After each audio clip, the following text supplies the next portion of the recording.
Looked up. It's dancing too.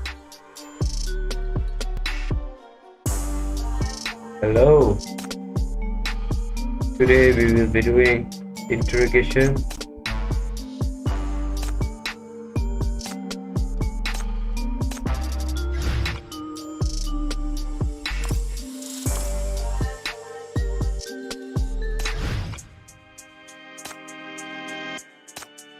Let us start with the NOX.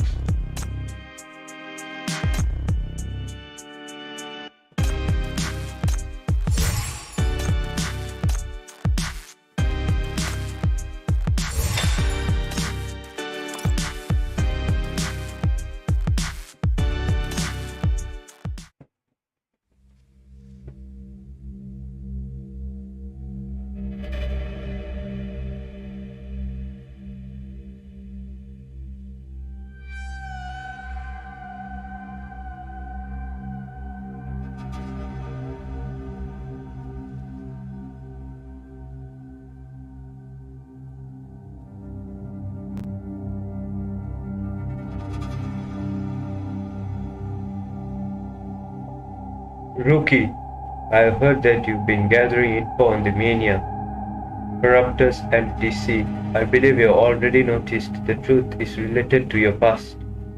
Your intelligence work seems to have met a bottleneck, which is normal since some things are not accessible to you yet. I'll give you a little hint though. Go ask the sinner you recently detained. NOX, the living person closest to the truth of DC.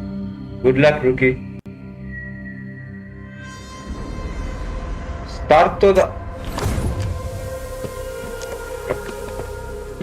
the end is still far away from you. Do you need saving too?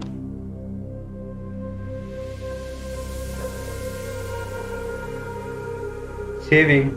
No one needs your saving here.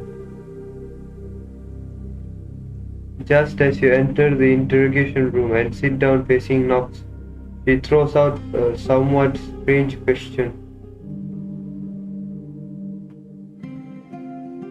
This is an interrogation, Sinner NOX. I ask, you answer. This is your duty. NOX does not respond. You've expected this. From your past interrogation experience, interacting with this kind of sinner who's unresponsive, with a fractured mind, but extremely powerful and aggressive, guarantees a tough questioning session.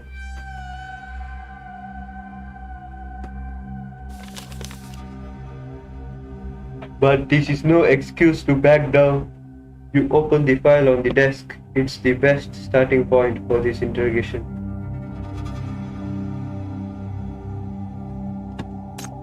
The witness record of abnormal personal Grim Reaper the Sinner in the city.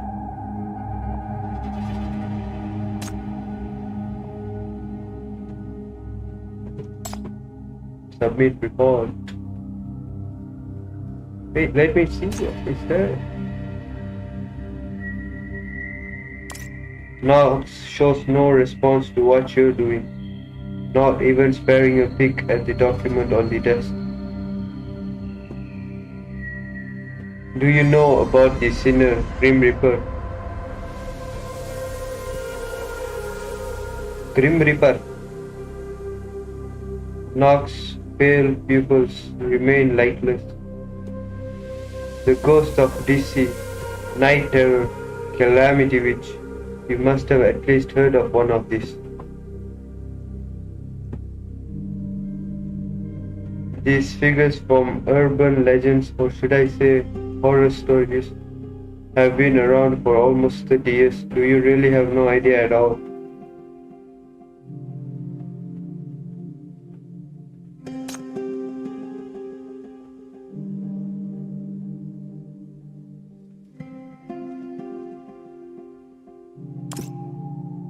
Your victims must have said something with their last breath, no? You want to hear it? I need to know.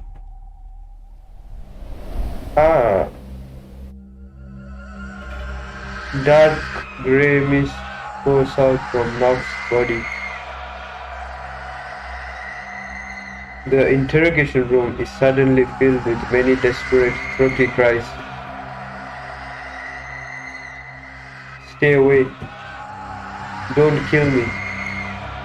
Kill her. Kill me. Several seconds later, the wails surrounding your ears subside. Cold sweat has wetted the back of your shirt.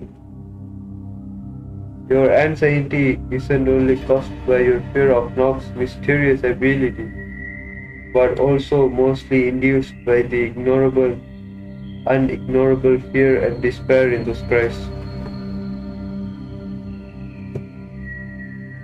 Can I interpret that as you're admitting you're indeed the sinner, Grim Reaper? I've never called myself that, but I like that name.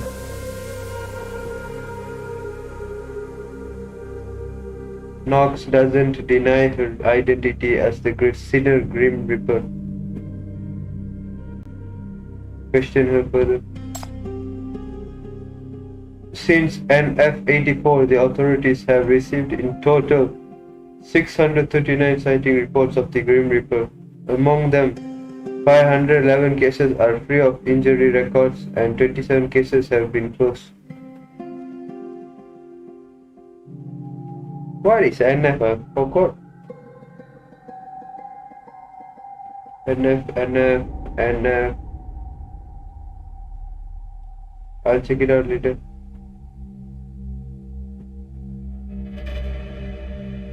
The culprits for the remaining 101 cases are still unidentified. Were all these unsolved cases you're doing?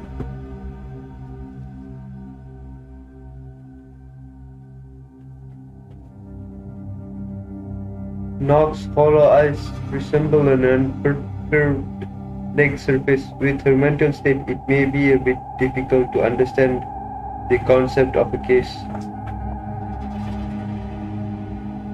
The victims come from everywhere in Syndicate and its side, including regular civilians, merchants, gangsters, and even FAC officers. Let me help you recall. The Red Falcon's former leader, Usman, East Side Energy business owner, Providence, the FAC Task Force member, Dustin Hurts.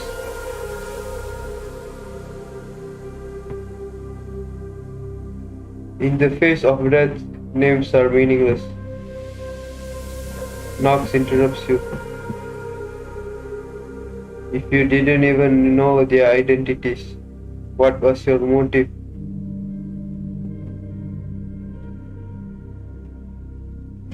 Because I heard the voices in their hearts. I heard the calls. They wanted to survive. What Nox just said somehow stirring up anger and anxiety within you. You killed them because they wanted to survive? I was saving them. The barrier has to be removed in order to resist the summoning of DC. The barrier has to be removed in order to summoning the DC.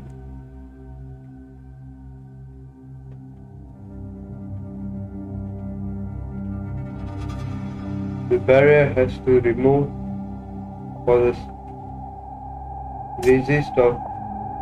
in order to resist the summoning of DC. Without passion, without obsession, Nox says that in an icy tone. It's exactly because you studied Nox's inner ability. What she's saying now sounds even more twisted and eerie.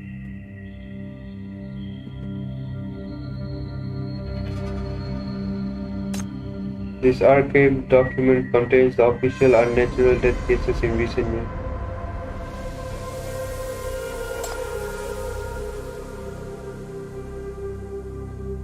You still remember clearly the confusion of the report.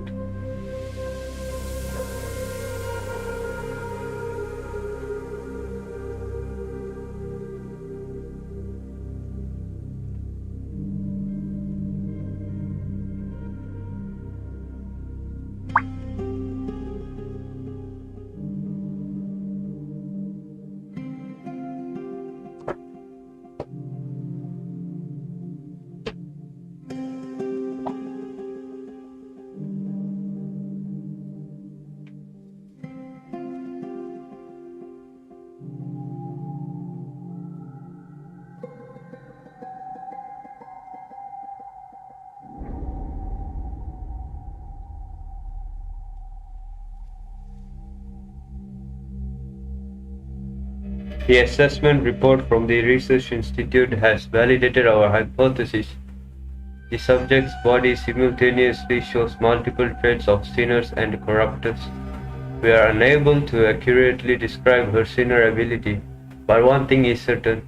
Through a particular means, the subject can rob a dying person of their vitality in the form of an abstract idea and transform it into the foundation of her own existence.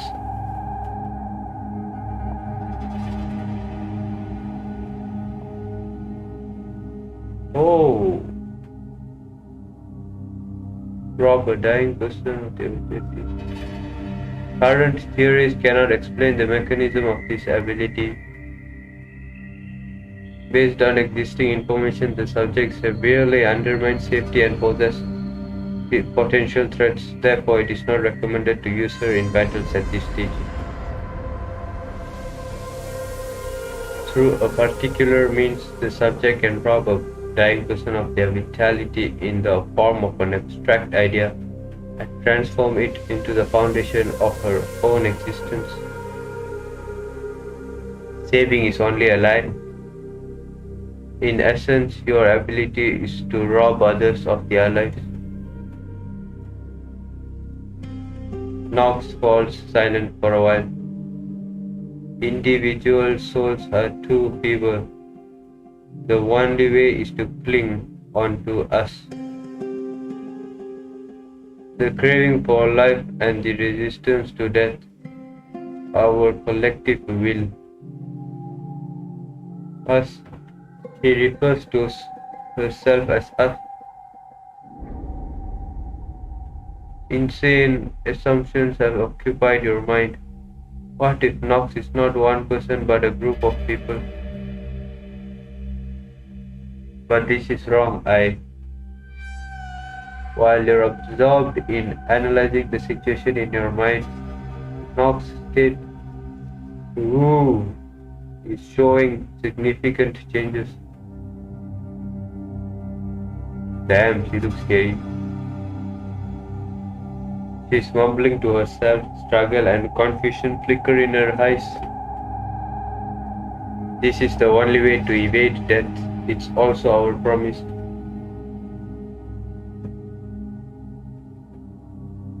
The slight resistance vanishes quickly and completely, and the cruel icy stare is locked onto you once again. You are very dangerous. We must save you.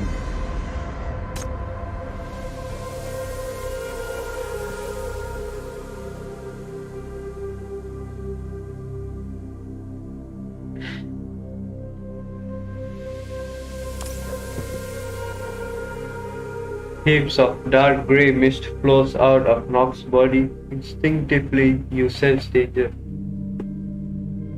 Stop her with the shackles.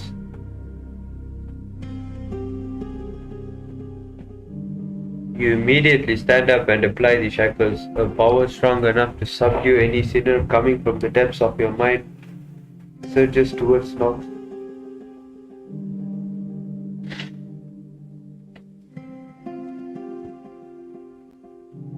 But the moment it touches Knox, those terrifying wails again, These terrifying wails once again ring in your ears, pierce through your eardrums, and reach directly into your consciousness.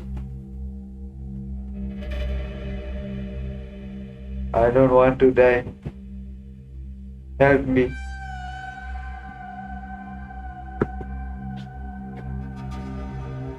I don't want to become like them. Monster.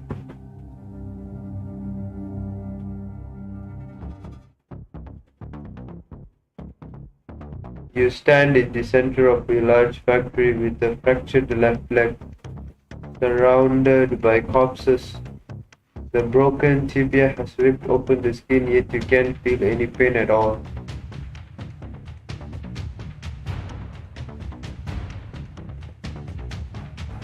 You don't know why you're in the middle of an escape in this place. Like muscle memory, those words surge to your mouth, throat, and you say them like fulfilling a duty. Kill those damned traitors. Kill them. Kill everyone inside. Intense cough interrupts your mumbling. Coagulated blood clots fall onto the ground. The air is filled with a pungent, rusty smell. The club belongs to me. Don't you dare take it away from me. The bloodshot conjunctiva colors your vision red, but you still see the useless leg being wrapped by a layer of wriggling black slit.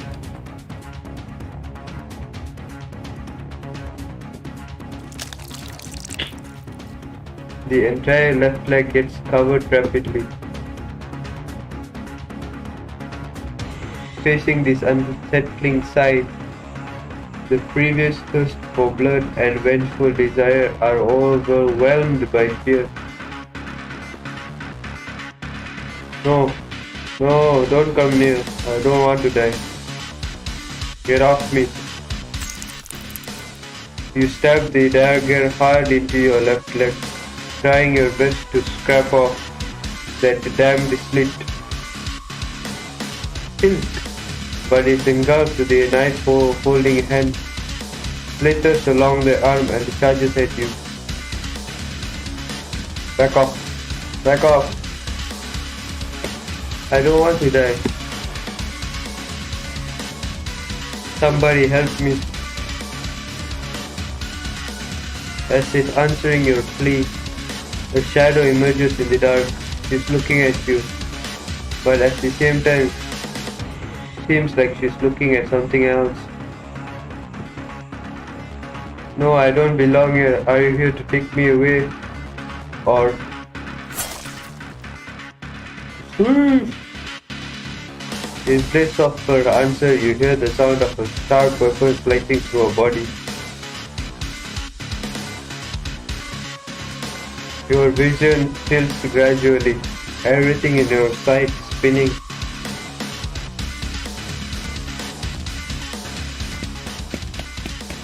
When you come back to consciousness, the shadow has already disappeared. You hear the wind and your own heavy breaths. You find yourself running in a dark alley. Damn it, where are the sheriffs? Where are those idiots when you need them? Lacking regular training, your body finally reaches its limit. You lean against a lamppost and support your chest with your right arm in a cast. You bend down and gasp for air, your heart almost slipping out of your chest. You decide to stop running. There's gotta be a way to deal with this. The cast on your right arm hides your secret weapon, the gift given to you by that guy dressed in grey 2 years ago.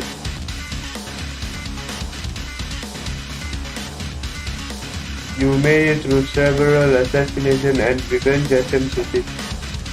Be it perfectly equipped assassins or sinners with mysterious powers, there hasn't been one person who could survive after being hit by it. It does come with a strange side effect though. ever since a certain assassination attempt. It's fused with the nerves of your right arm, undetachable no matter how hard you try. But now, as you're gripping it, the pounding of your heart is gradually slowing down.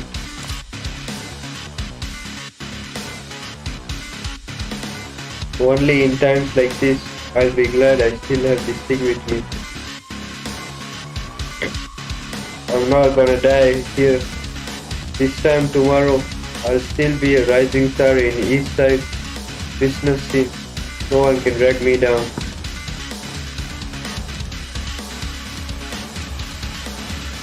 From under the street light, not far away, a lanky shadow spreads to your feet.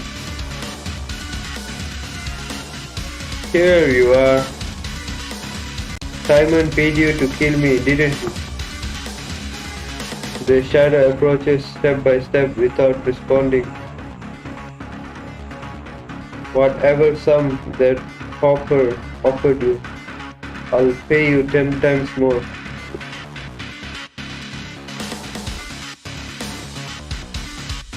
Whether it's power or status, as long as you can name it, there's nothing I can't buy.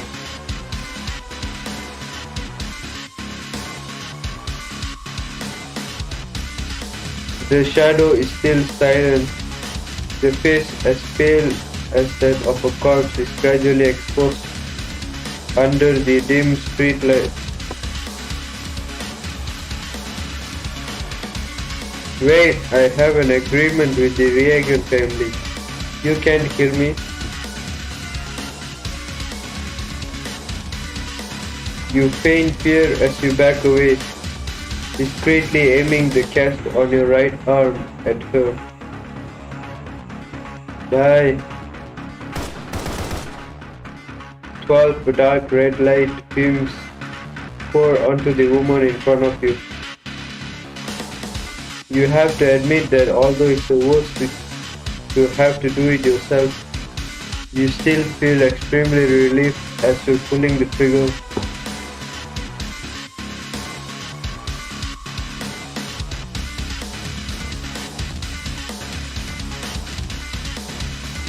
You've already thought up a plan to deal with the aftermath in your head. Call the esteemed counselor to explain the situation and ask him to take care of it for you. It's only a matter of money anyway. Then you'll go home and take a hot shower. It will be all over.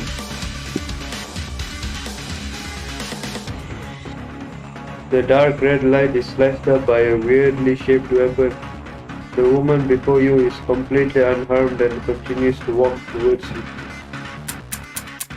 You pull the trigger in vain and nothing comes out of the barrel anymore. You want to run for your life, but that weapon seems to have drained all your strength. Legs going limp, you kneel on the ground. Ha! The right arm wrapped in the cast flies up high. At that moment, for some reason, you suddenly feel relieved.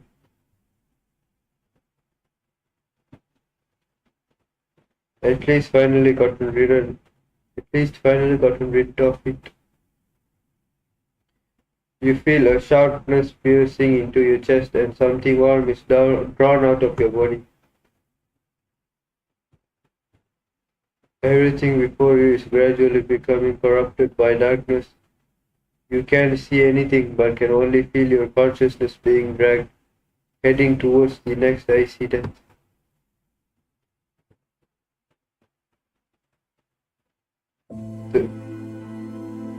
The cold you're feeling slowly fades away.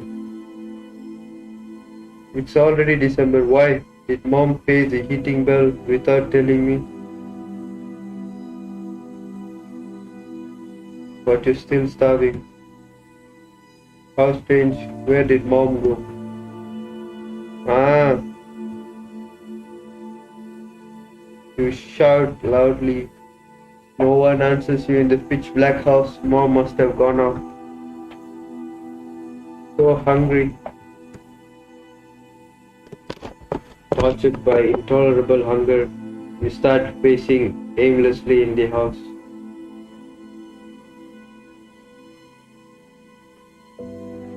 In the dark, you smell an aroma from the kitchen.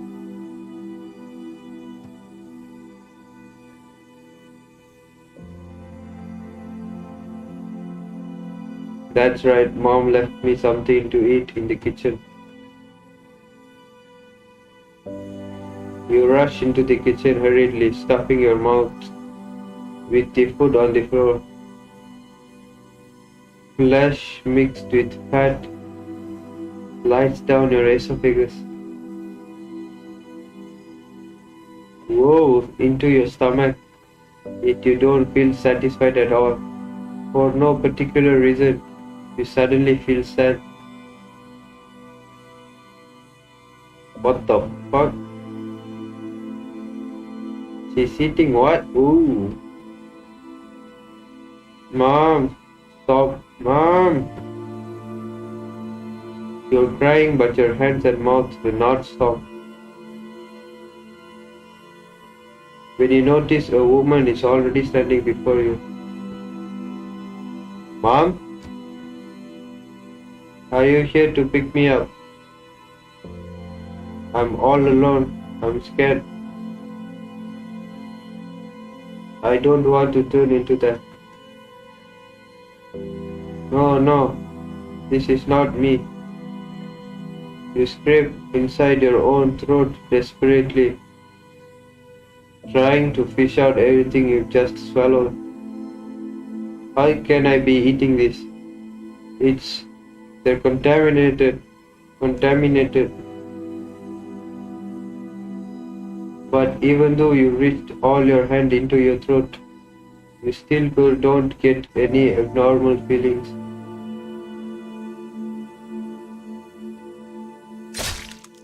You grab the kitchen knife on the side and cut open your stomach with all your strength. Ew, this just turned one hell of a story.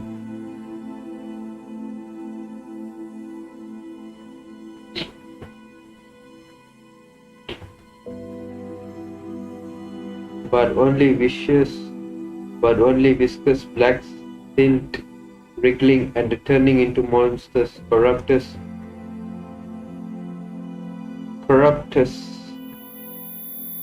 The moment you recall this, a sharp pain shoots up your skull, impaling your spirit like a dagger. This is all an illusion. I've come here to.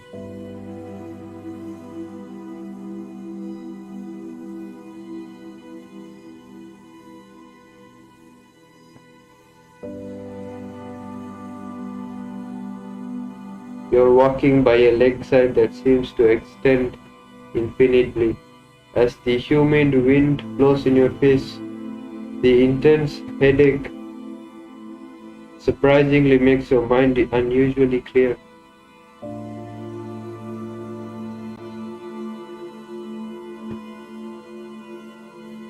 You're Smokelolo, the MBCC's chief. You've been interrogating the sinner Nox and she attacked you. You're very likely to be inside an illusory space constructed by her spirit. Shadows are lurking everywhere around you, letting out meaningless moans.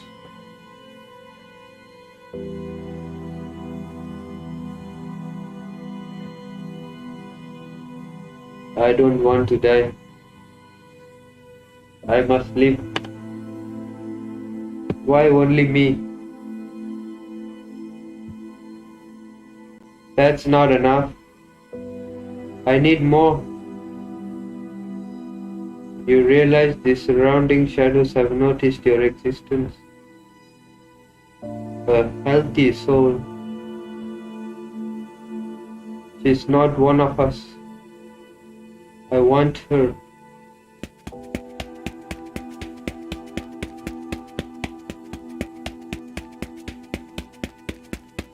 Sensing danger, you endure the headache and the chaotic thoughts in your head and begin running desperately.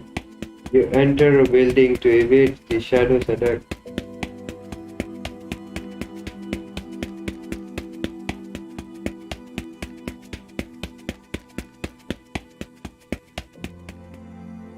Following a strange scent, you and the shadows circle each other for a long while, and finally, you hide into a ward.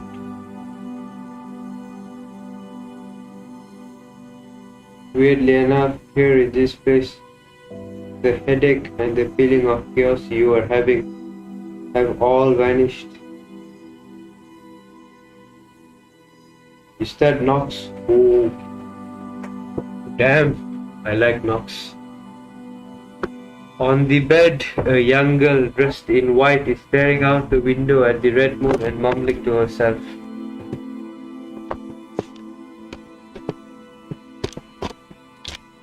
Tomorrow, will there be sun? With a slender and frail figure, the girl has pale blonde long hair, a starkly different presence from the crowd of shadows out there. She seems like a misfit in this somber, twisted world.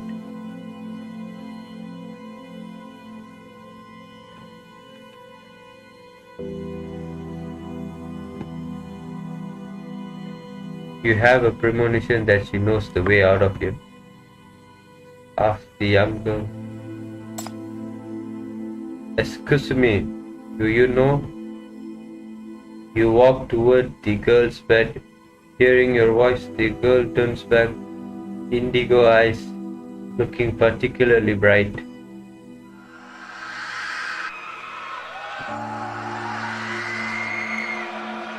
But the moment she looks at you, the shadows roars stream in from outside. Are you here to visit me? But they don't seem to welcome you.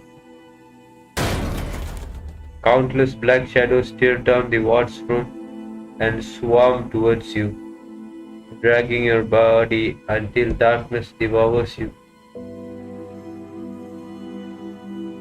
The lights in the interrogation room have driven out darkness. You lean against the back of your seat, feeling an inexplicable exhaustion.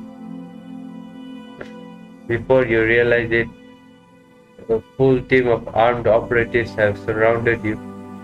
Leading the team, Nightingale is looking glum. Nox has already been taken away.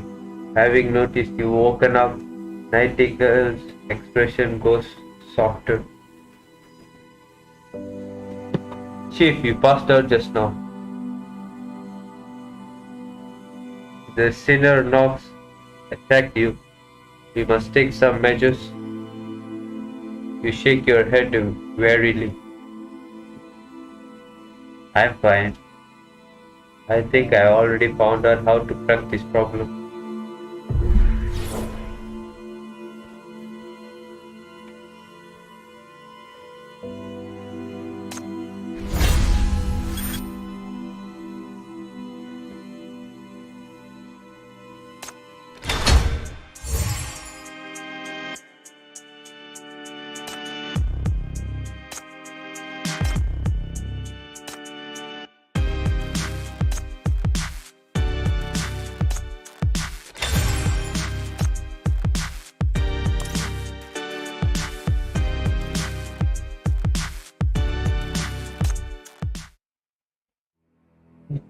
Other words, Nox's body houses tens of thousands of souls of the dead.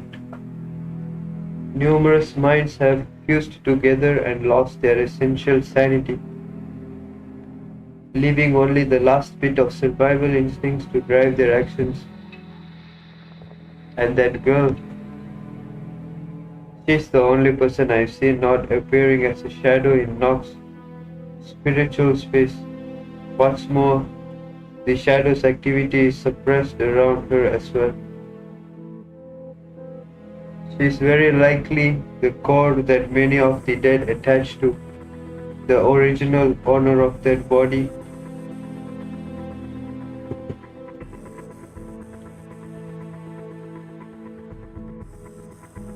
The Grim Reaper Nox is undoubtedly an immense threat to other sinners and even to the MBCC. But if we can confirm that girl, Nox's main personality is not a threat, then we can try to guide her to regain control over her body.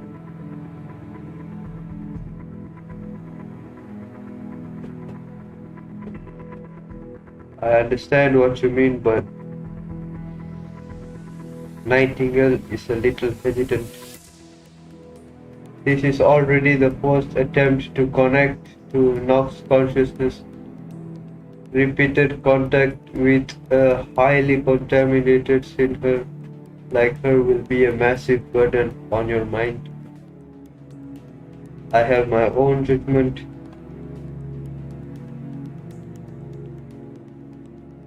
Nightingale gives a sigh.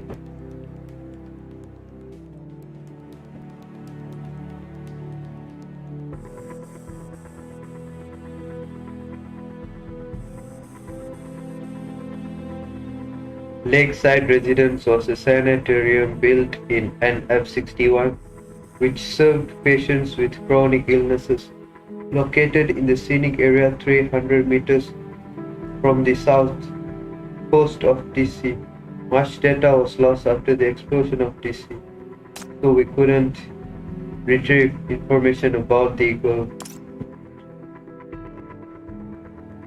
But based on your description, her ward should be in the intensive care area of the 6th floor. The fire escape on the first floor's west side leads straight. The fire escape on the first floor's west side leads straight there. You can evade attacks from most of the shadows if you take that path. But above all, remember who you are. Smoke Lulu. The MBCC Chief. Please never forget this. And best of luck to you.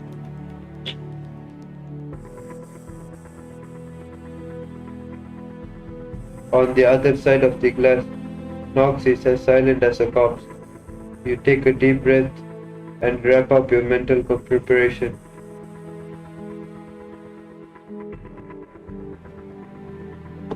Use the shackles to create a link.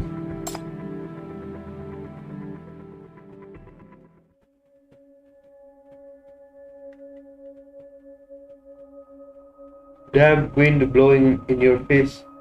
You're once again back to the lakeside. Like the past few times, the dead's messages lingering the spiritual world are flying towards you like air blades, attempting to occupy your mind. But thanks to the repeated self-reminders in the preparation, you immediately recall your identity and objective.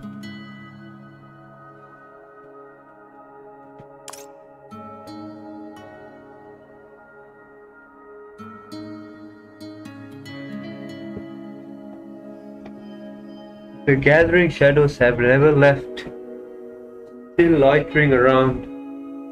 You sneak into the sanatorium swiftly and carefully pass through the lobby and corridors, following Nightingale's hints, not startling any of the shadows.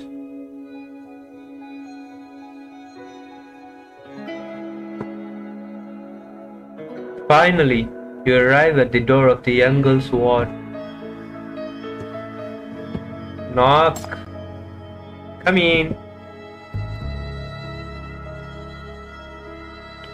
The girl's voice pierces through the door. Without hesitation, you push open the door and enter. You're the new caretaker, right? You close the door behind you. After what happened last time, the ward has become shabbier. Some shadows remain in the ward, but luckily they're much more tamed than the ones outside.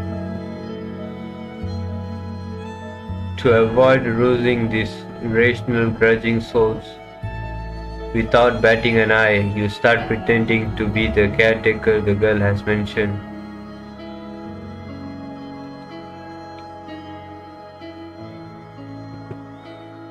Do you need anything from me? The previous caretaker had cleaned before leaving. I'm not hungry either.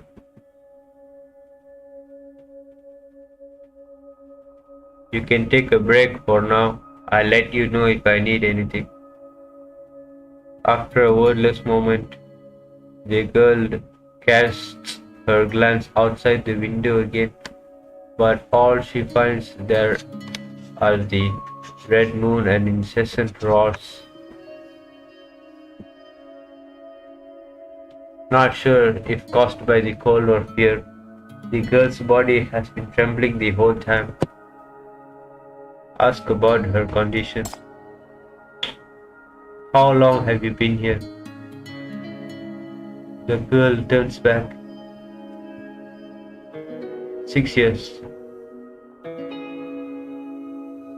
The girl pauses, then murmurs,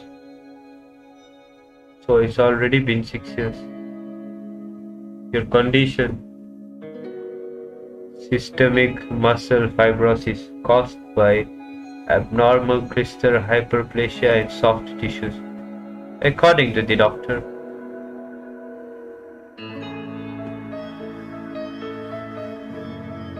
I don't understand it fully either. I only know it's very, very rare. It said that there have only been 2 cases in the whole this city.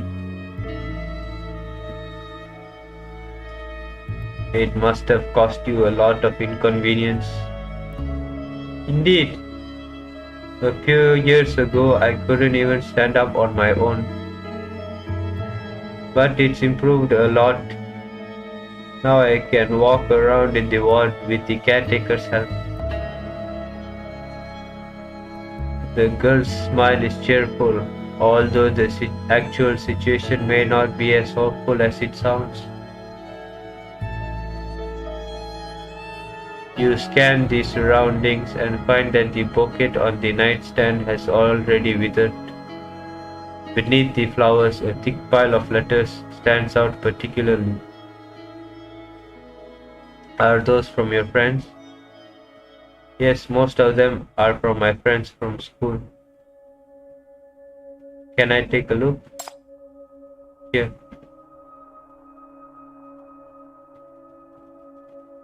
Without a hint of annoyance, the girl smiles and passes the letters to you. It's been too long, I don't quite remember what they wrote. These past 2 years, my eyes haven't been able to see very clearly. Could you read them to me, please? You smile and take the letters, unfolding the paper. However, the content of all the letters is covered by some kind of somber, dark grey mist, as if something is stopping the girl from recalling the past.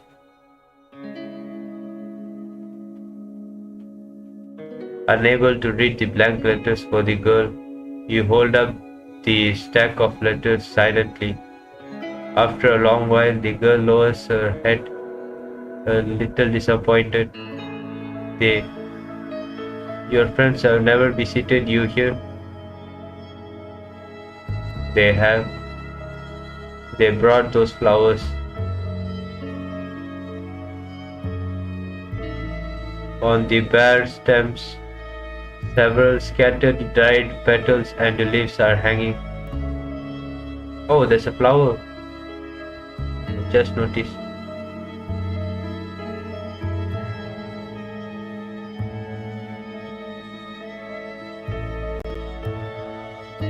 They used to come more often, but recently the girl has grown even sadder. You notice the shadows in the ward becoming more active gradually.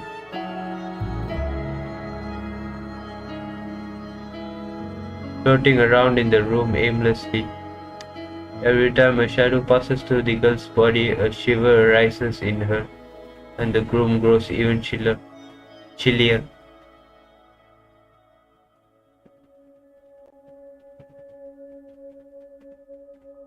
Try to expel them with the shackles. The shackle's power manages to stun the stirring shadows. They've retreated to the dark corners of the ward. It's fine, really. Sometimes I'll feel frustrated too, worried I may never see them again. A smile reemerges on the girl's face, apparently completely oblivious of the shadow's existence and interactions. But as long as I can still see the sunrise, I can keep going. Sunrise? You've never seen it, have you? The girl seems a little excited. A warm morning sun that leaps out of the lake.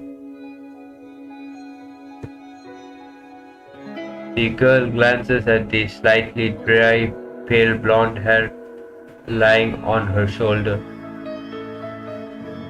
They don't look alike anymore, but in the past it looked just like the color of my hair. Every time I see it, it cheers me up and makes me believe I will live on.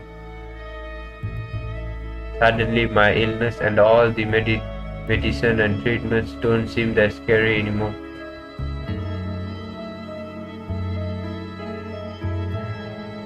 It's a pity the weather hasn't been very nice these days. Otherwise you can see it too. It's really pretty. The girl looks out the window again. In the pitch black sky, besides the icy red moon, there's nothing else. I'm sure you'll get to see it. The sun always rises. When it does, I'll take you to see it. You comfort the girl. But there's no sun in this dark, hopeless place. Have you ever thought about leaving this place? Leaving? The girl looks confused. I must stay here to nurse my illness. You stayed here for a long time. Have you never thought about going out for a walk sometimes? But the doctor said, no. It seems that's true. Why haven't I? I really miss my friends a lot. Now that I can move around, I should go visit them. How weird. How come I can't even recall their names? As the girl is mumbling to herself, the shadows in the corners have become agitated again. They lean into the girl's ears and whisper unsettling words. Must live on. Don't want to go back. The girl's wavering thoughts create cracks on the already worn walls of the ward. More shadows are swarming in, charging at you, the intruder.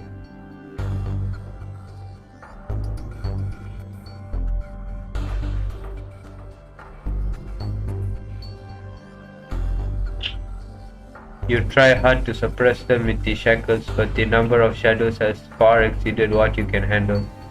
Under their tearing and biting, your headache and chaotic thoughts, which should not happen in the ward, suddenly reappear.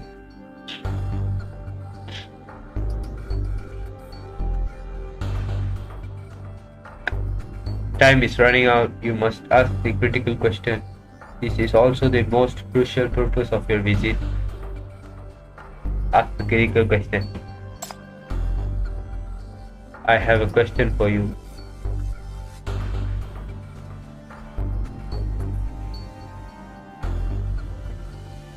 The girl turns her head looking confused. The colors in her indigo eyes are fading. You must hurry up.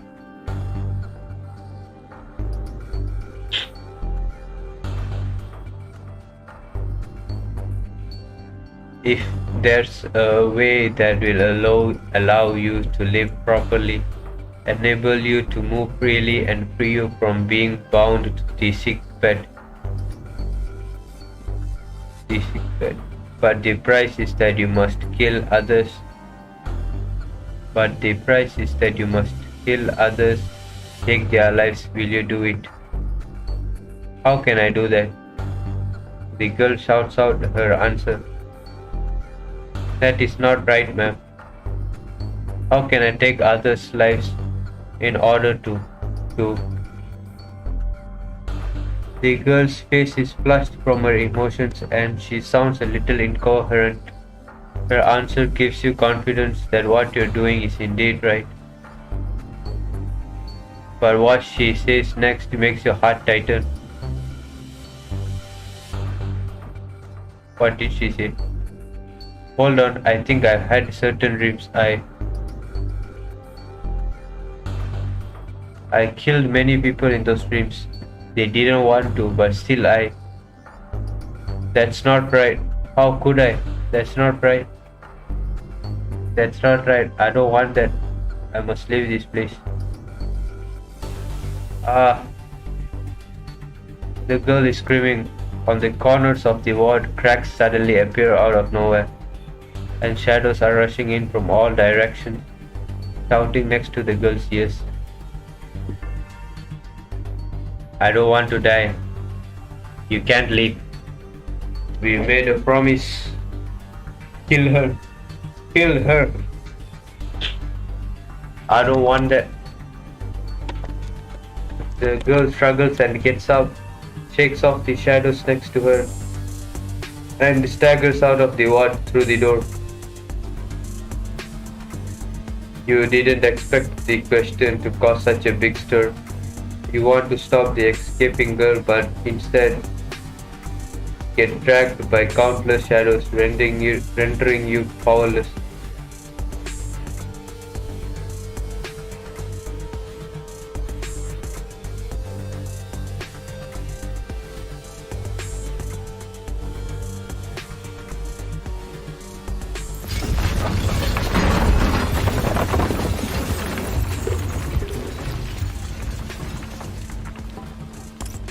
With the girl gone, the small ward collapses within seconds. All the memories except for the letters you're gripping tightly are buried in darkness.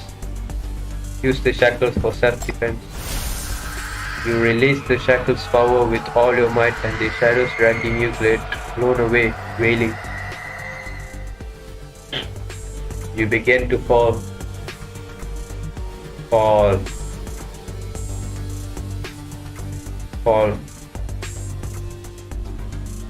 You fall through the deaths of countless people, witnessing all the past memories and deaths. Longing, bitterness, pain, despair, all emotions vanish with death, turning into endless madness.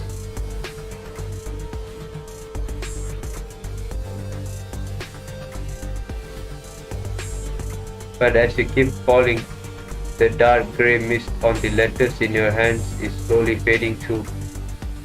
You see the girl's stolen life, see the countless blessings, and see her name.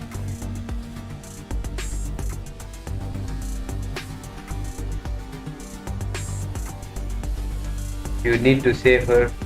You need to help that girl take back her own life. The story is magnificent. Man, I'm addicted to interrogation. I like interrogation more.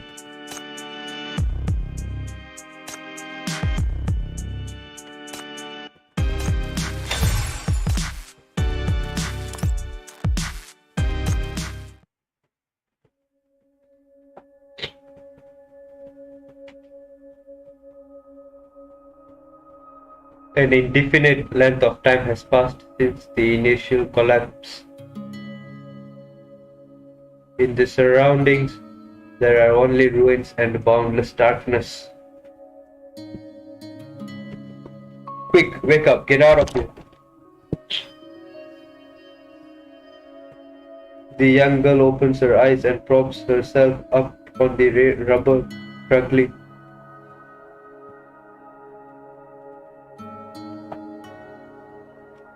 What is this place?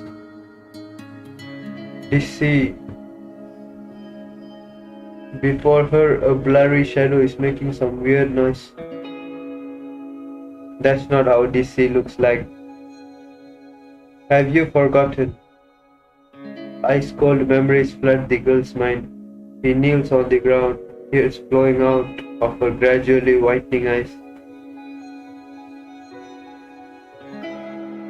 The caretaker and the doctor, they're all. There's no time to get sentimental. Look around you. The girl looks around. The ruins are packed with countless bizarre creatures. These are humans. Or perhaps should I say most of them used to be humans. The girl takes a few steps back carefully. You want to live on, don't you? If you don't run away now, you won't get another chance. Without a second thought, the girl follows the shadow's advice.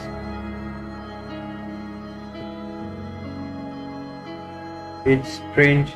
Not long ago, she was still being tormented by her illness and could barely walk without the caretaker's help.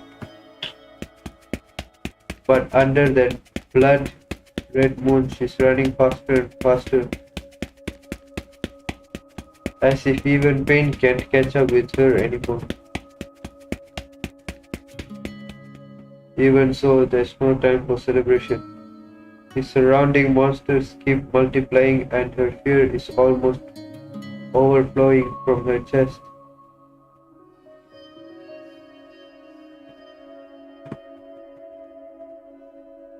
I can't die here. I must get out. The girl keeps running like mad until she's coughing up blood in her breaths, until she can't feel her limbs anymore, until her heart stops, and all that remains is that small but firm will of hers.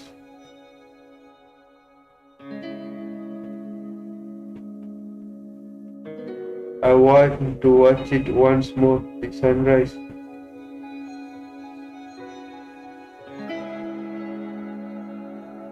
But even the firmest will eventually get obliterated by the cruel reality.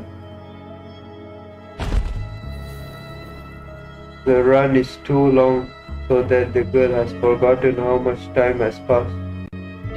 She finally collapses over a stretch of rubble. This spot is not very different from her starting point. Haha. The shadow's hysterical laughter rings near her ears.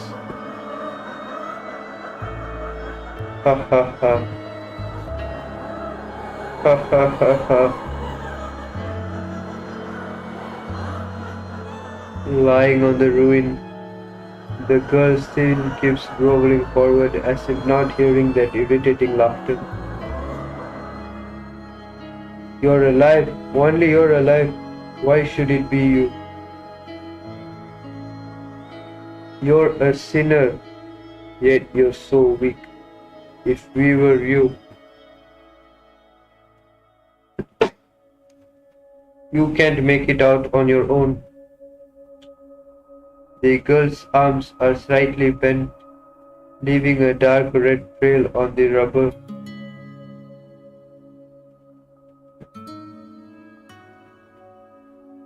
Are you really so desperate to live on? Good, because we are too. Take us in. Become our container. Let us live on together.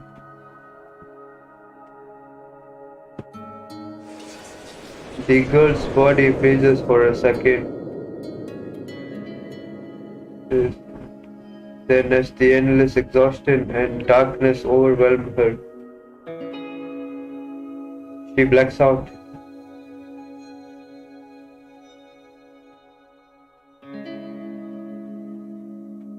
Somebody help me. I don't want to become like that. I don't want to die. In the dim kitchen, the inhuman monster is whimpering hopelessly.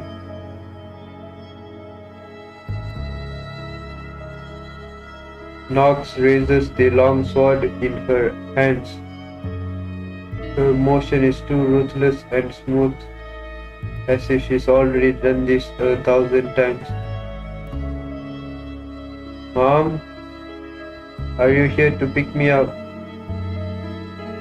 Oh, she's killing all the corruptors. Nox pauses. She doesn't know why she's here and what she's exactly doing. I'm all alone. I'm scared. I don't want to turn into that. Clang. When the long sword falls onto the ground, Nox's pale grey eyes are full of agony and doubts. At that moment, the shadow that she could never get rid of once again appears before her. Kill him and take him in,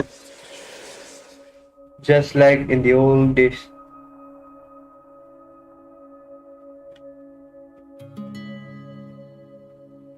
Nox stumbled backward, not responding to the shadow's provocation. You need to live on like we do. So does he.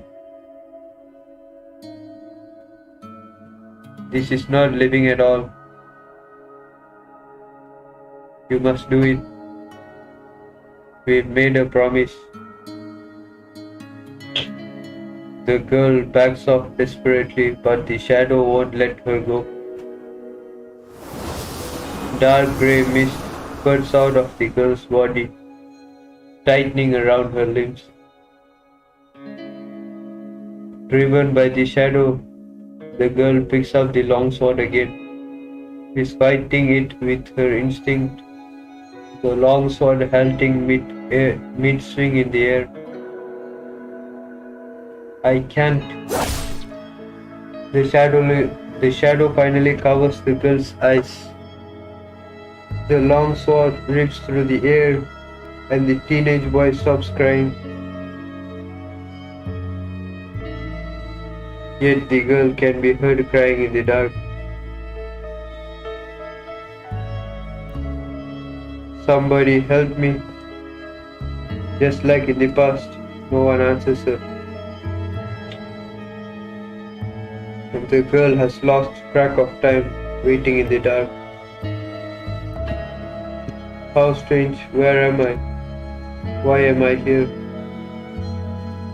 I should stop them, but on my own. Somebody help me.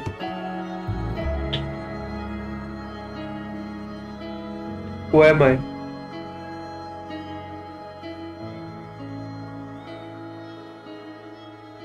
In the hopeless wait, her memories are starting to dwindle. Darkness is coming near, and the girl is like from the remains of a fire, gradually losing brightness.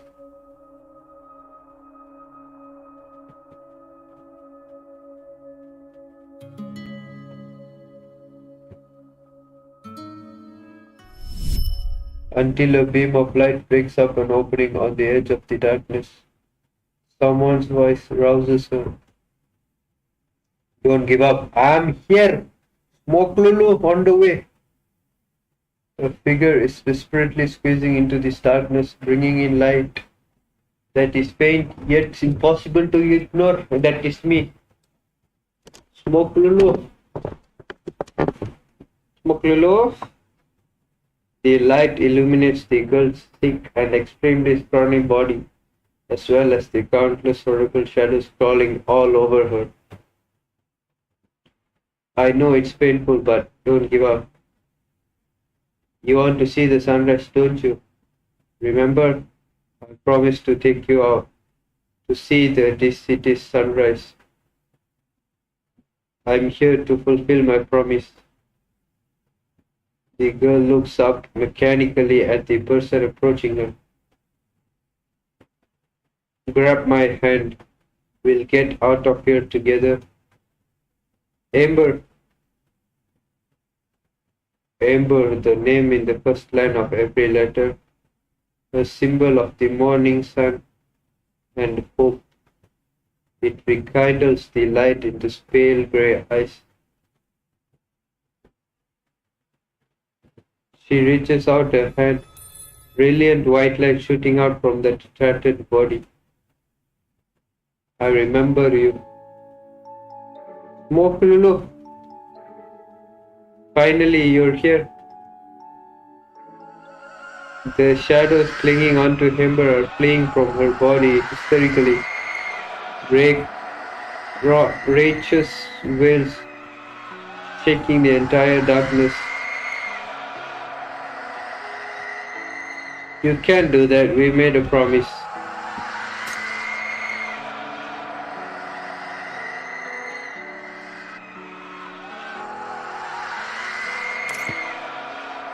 You can't fight against this sea on your own. I don't want to die.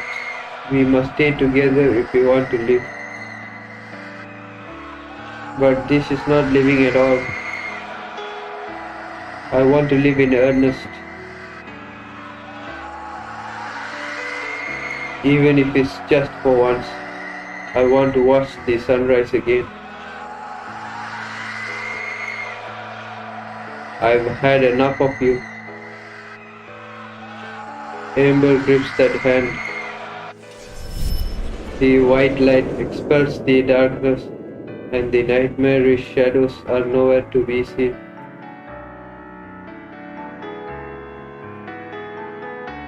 Amber gives a dazzling smile. Let's go! Choo!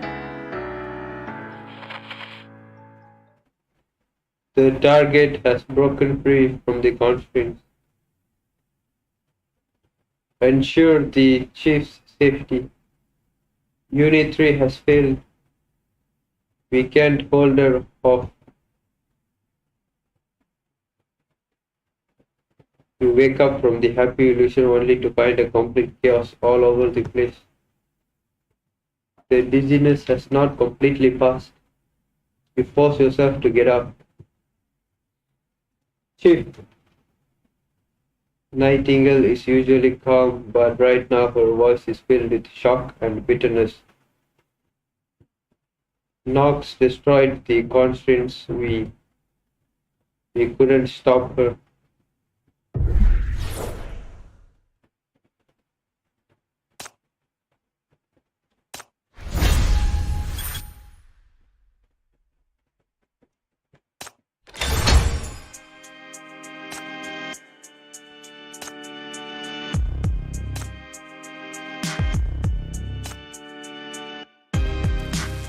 Bye, bye, bye.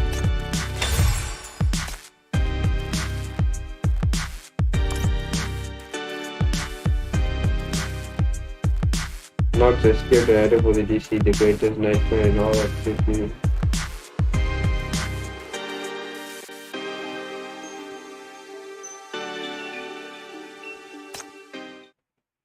Broken frontline, DC.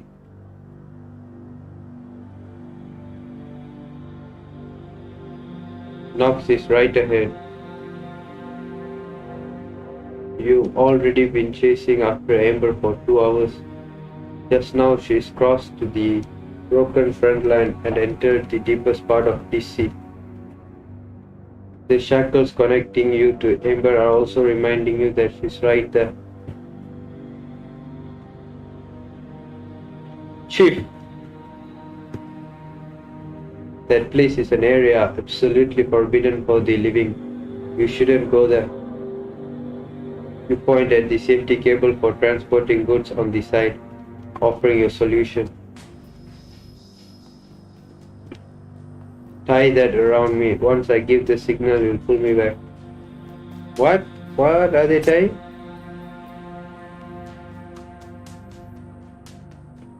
Oh, I see. I understand you don't wish to give up on any sinner, but this will only cost your life for nothing. You know the Shackles can defend against the Black Ring's corruption.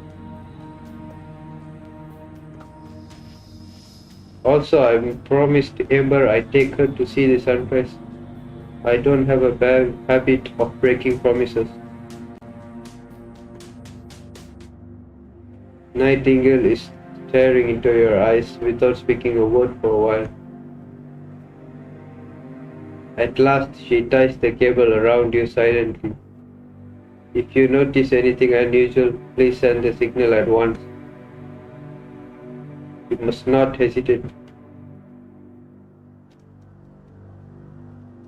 Pressing on the cable around your waist, you trudge in the mud along a path. Amber, the more you go forward, the more faded the colors of all the surrounding things. Only the cold red moon above is becoming more and more clear and blinding. As you advance, more and more figures emerge around you. You're standing still, staring at the blood-red moon adorned sky blankly. Under the sky, something is gradually peeling off from you. Fresh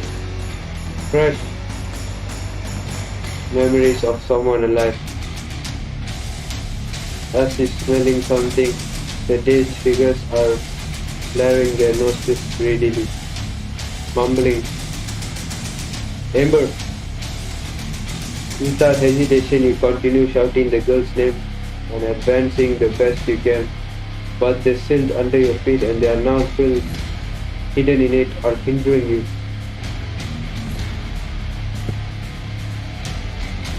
Stumbling, you fall into the lake. Colorful ripples spread across the water surface. I remember now. I once been alive. We've been dead for too long. You stand up. Mysterious colors keep spreading into the water. You notice you've forgotten the meaning of the mumbling crowd behind you, and the line of fortifications appeared out of nowhere. But you must keep going.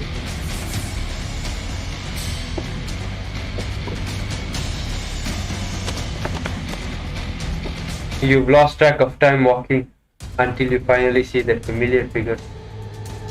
Amber, I'm here. The objective around your waist makes you uneasy and your body and mind are both growing heavy. You're not sure why you're wearing such a burdensome thing on you, but your instinct tells you to never remove it.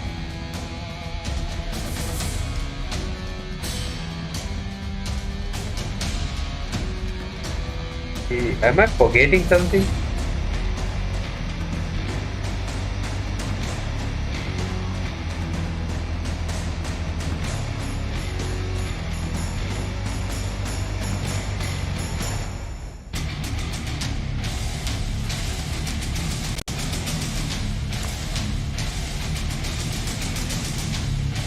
The object around your waist makes you uneasy and your body and mind are both growing heavy. You're not sure why you're wearing such a burdensome thing on you, but your instinct tells you to never remove it. There's no sunrise here. You must go back with me. Hold Amber's hand. Amber turns back slowly. There's not a hint of amber in those eyes. Ha ha ha ha ha. You hear frantic cackles from behind. After swallowing the colors peeled off from your body, those who are following you are showing blatant malice in their eyes. We've told you. She died a long time ago. With her memories and all of our deaths, we created an illusion of deceit. We've already deceived the rules, deceived the deceit, yet here you are. The moon above you is hanging lower and lower, staring at what's happening on the lake coolly. You finally understand what the red moon signifies. The real deceit.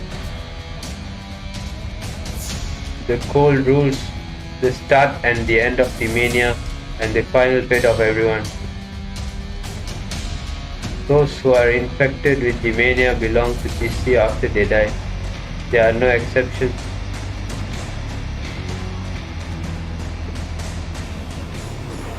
You killed her and you killed us. And you're about to kill yourself. Seeing that you've chosen that yourself, I guess you no longer need these living memories. They are ours now. The faces of the surrounding figures are growing more and more distorted, developing flesh lumps and fangs like corruptors. They're crowding around you. Some are tearing at the steel cable behind you, and some are catching the spreading colors on the lake surface. Even more of them are coming towards you. You must run. You should send someone a signal. To whom? What's the signal? What is this place? Did I go back? Go back where? I guess I forget memories, but I feel like I didn't notice it though. When you started forgetting, it's the place itself makes it forget. You try your best to think, but the answer never comes. No, I can't go back. Amber is still here. You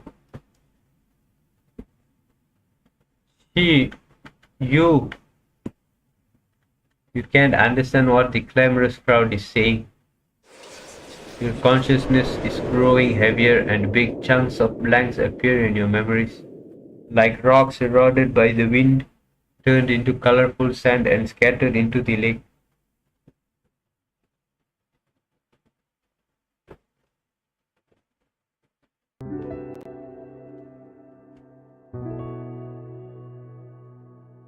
The colors have finally touched the girl in front of you.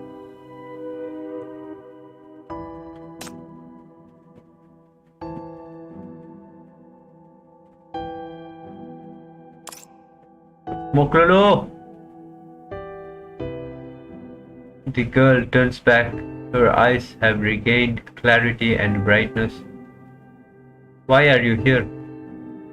Are you Amber? I'm here to take you back to see the sunrise. You shouldn't have come here. I can't break my promise. Follow me. Hurry up, time is running short.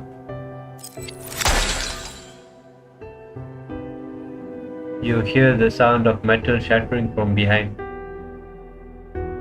Amber is looking at you, tears streaming down her cracked cheeks, dripping down into the lake. I thought there would perhaps be a little bit of time left. Even if it's only one day, at least I could see them and the sunrise.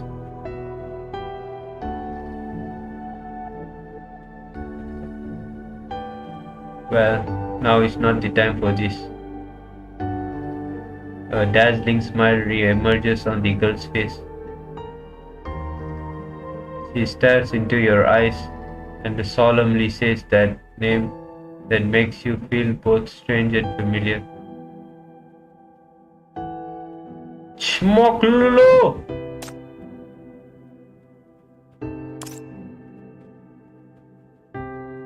Thank you. Thank you for making me recall everything about being a human. Even though I've done so many unforgivable things, thank you for coming to me when I was feeling the most hopeless. You don't understand what the girl is saying, but an instinctive worry makes you grip her hand.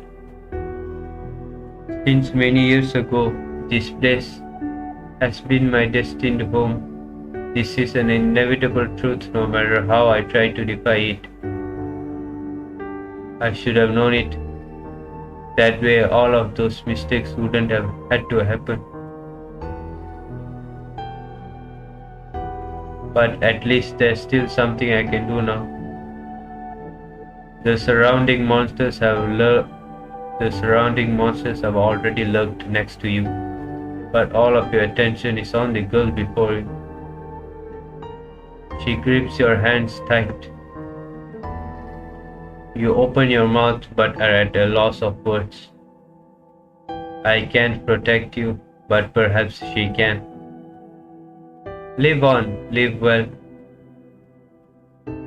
Farewell. The girl's figure shatters and returns into starlight, brightening up the sky. Amid that, the monster holding the long sword once again emerges.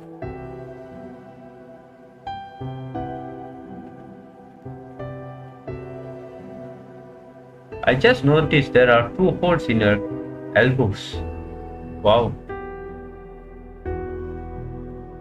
It's a nightmare, too long and too desperate. When you wake up, Amber is crying. When you wake up, Amber is carrying you and walking towards the broken front line. Even though her skin is ice cold, you feel relieved for having survived the disaster.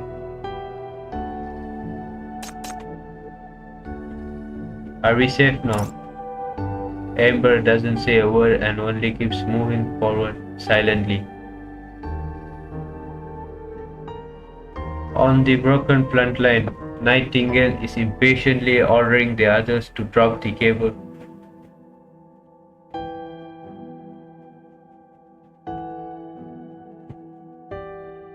Behind them, the warm golden morning sun is slowly rising. Amber, it's the sunrise. Amber? You look up. No reaction can be seen on the Asian face, as if everything before you, even the sunrise she's been longing to see, has nothing to do with her. It is an ice-cold empty vessel named NOX.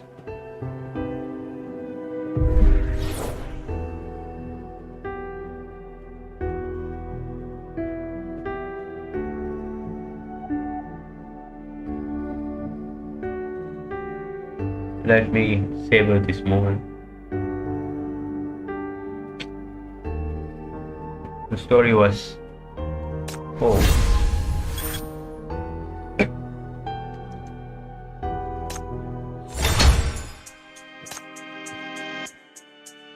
is there more? Give me more.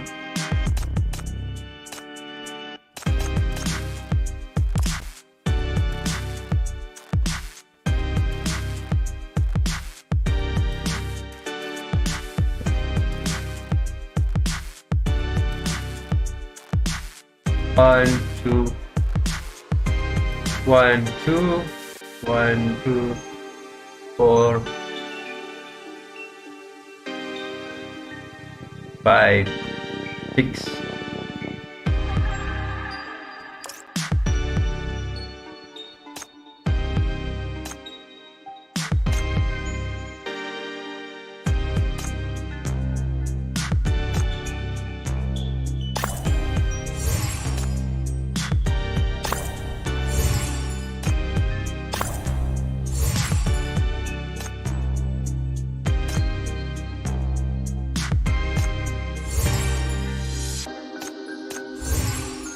What is this?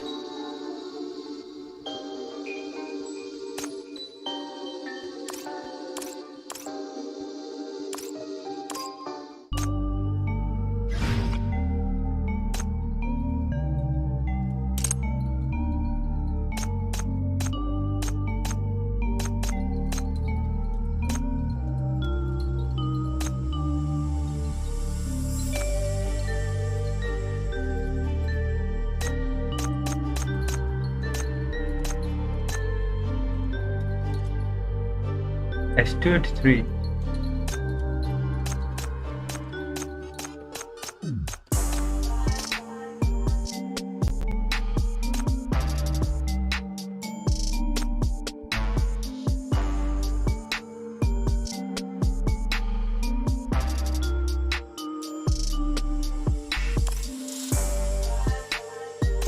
Ha!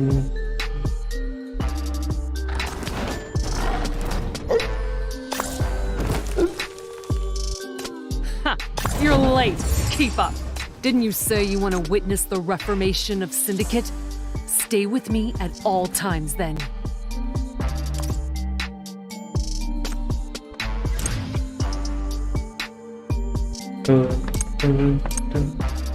Those old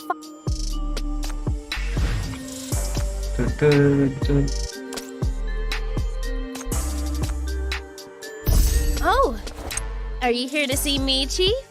Feel free to take the time to look at the new supplies, too.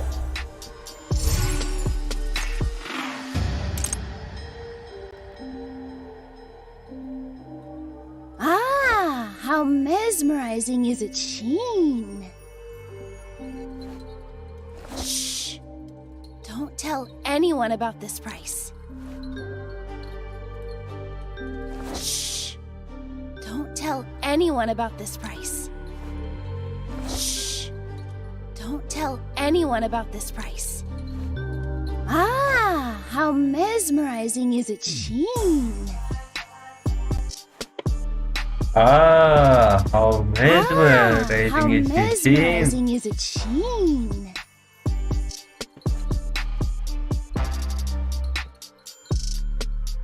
Shh. Don't tell anyone about this price. How mesmerizing is its sheen. Alright, time to do some broken front line.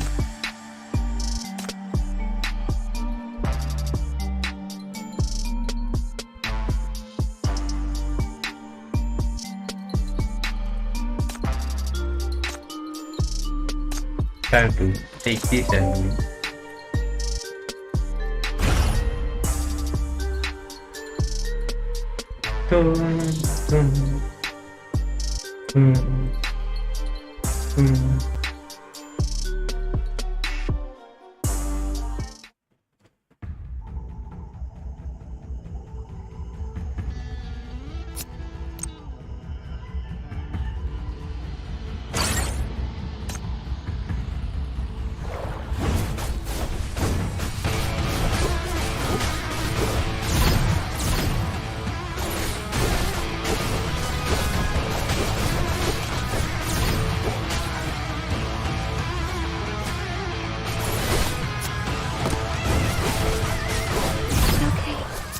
oh no. There will still be another.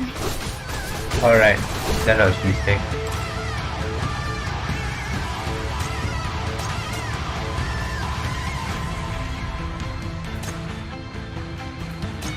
This is better.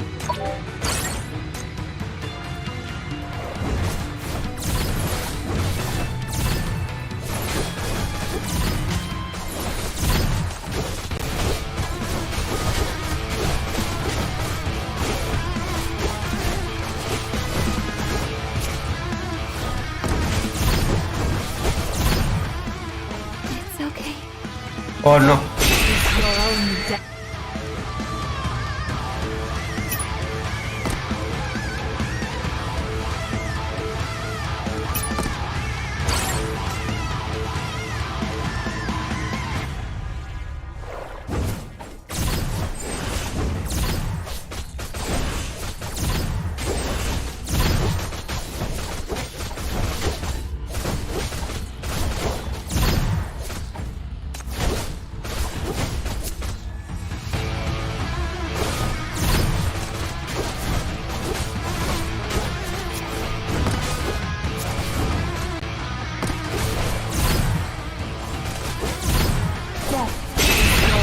Destination.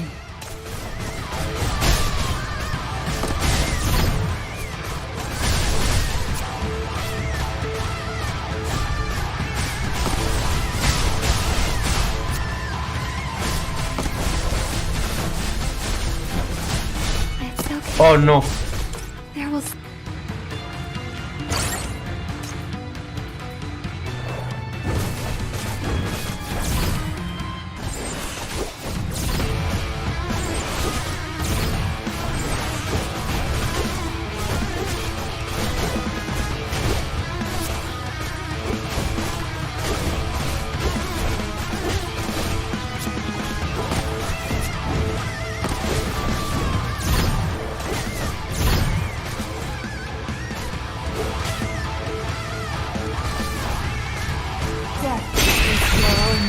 destination.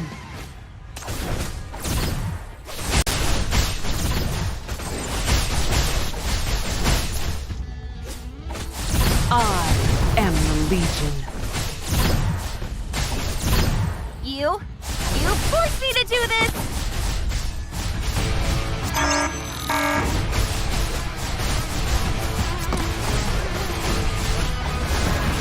You are all done.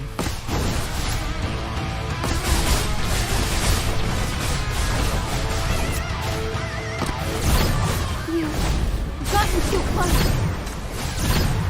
Let the dance begin.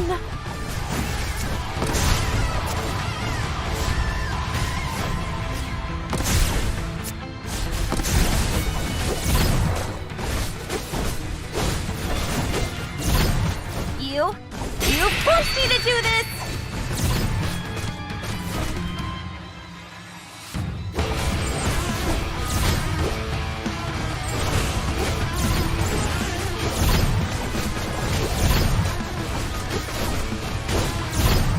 Alright. I'll save that. You are all done.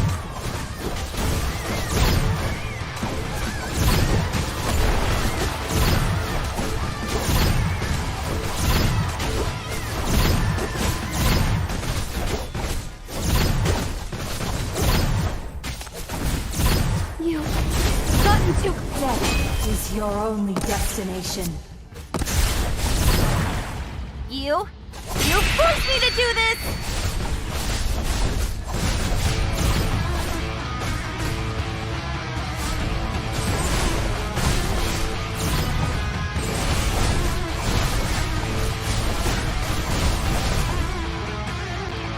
Should be higher, I guess. Is over. Yep.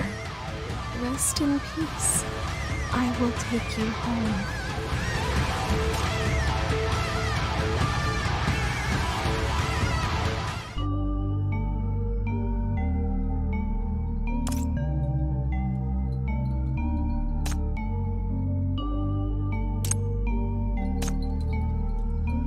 $20,000. Somehow I need to reach 20,000.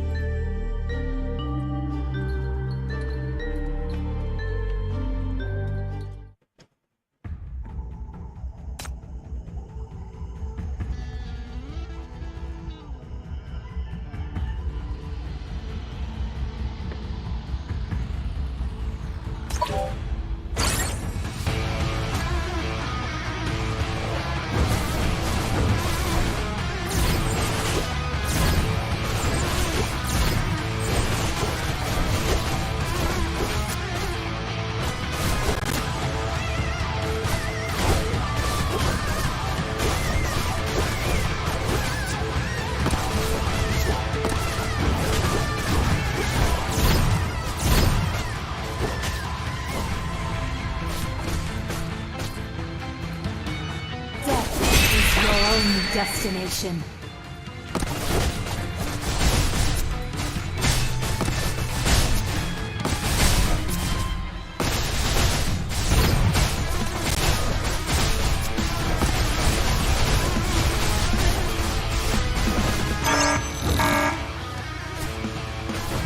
It's okay. Oh no. There will still be another.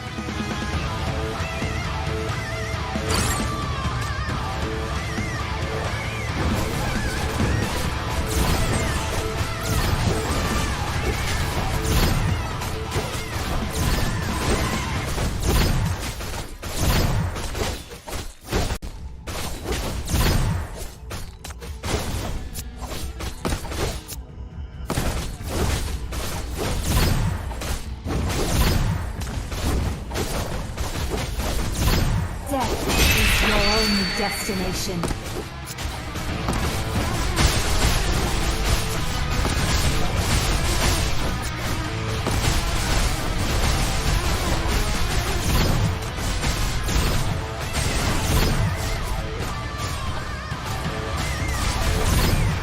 You forced me to do this! I am the Legion.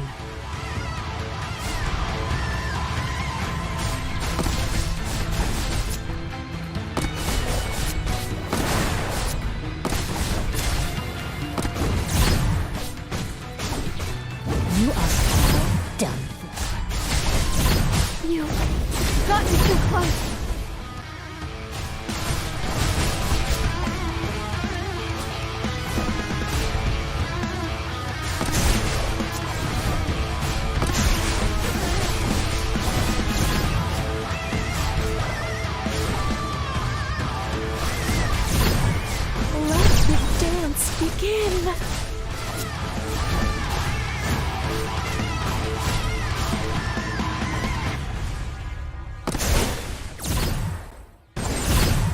You forced me to do this!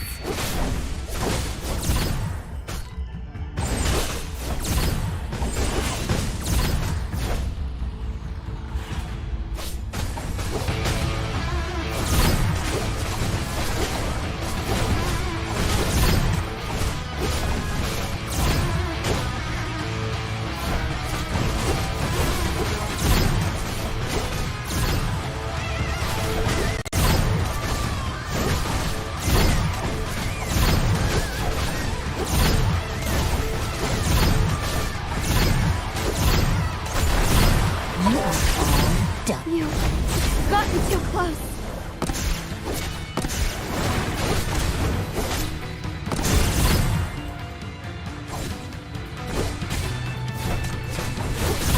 Death is your only destination.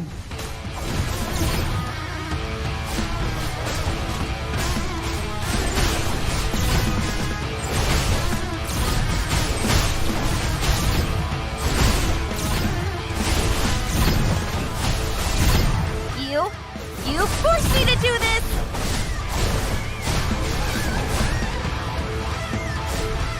How much is it? Nope. Rest in peace. I will take 70, you 75, 115. Around the same score.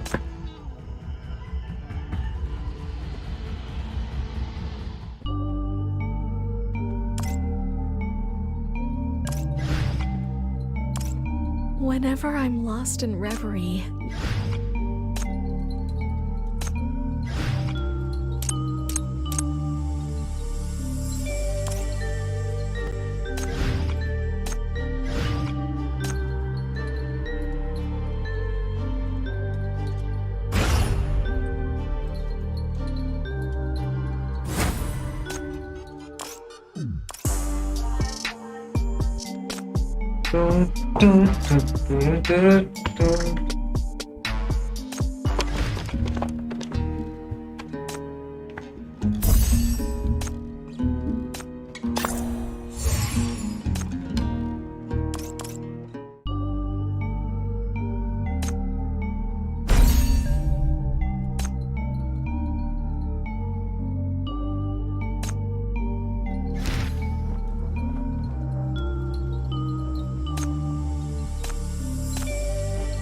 Wow.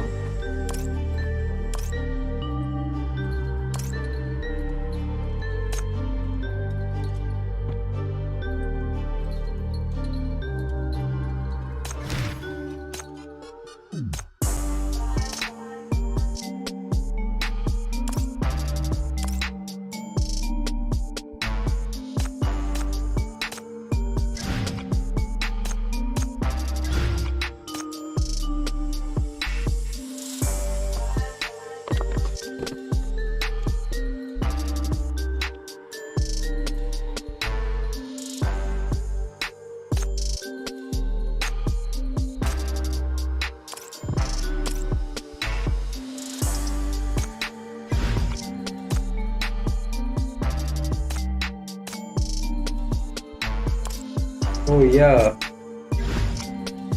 I need to complete that.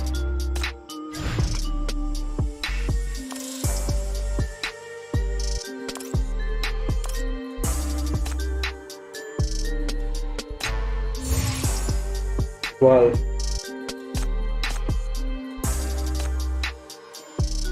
70 more.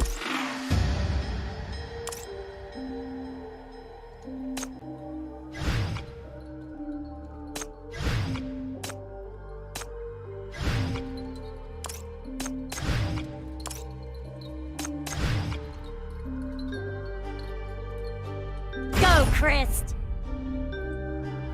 Red Falcon is a renowned syndicate club that doubles as an intelligence exchange center. There are more than 10,000 registered members, but few per member.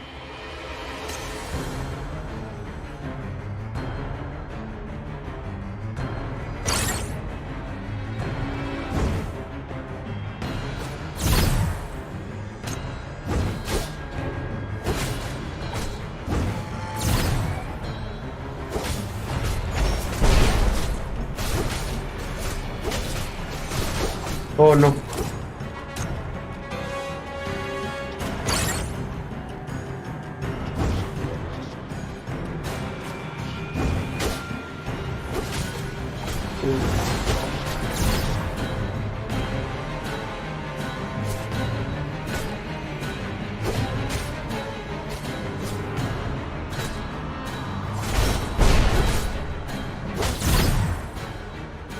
Back off! Don't come close!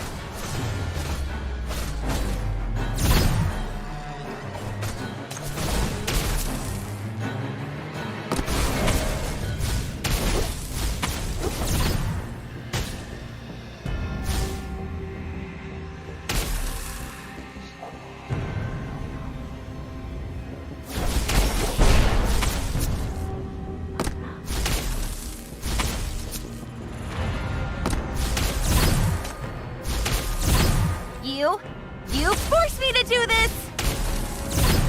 You've gotten too close.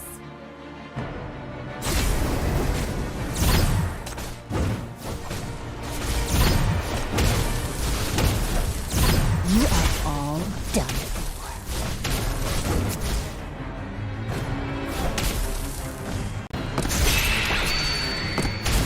I am the Legion.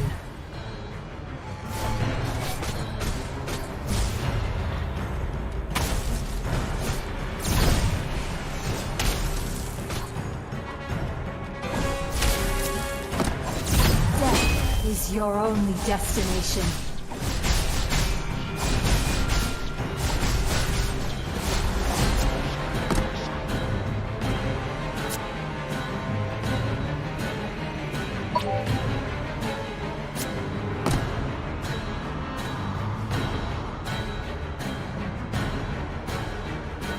This is taking too long.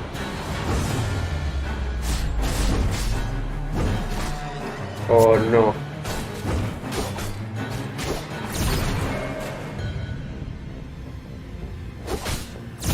You've gotten too close.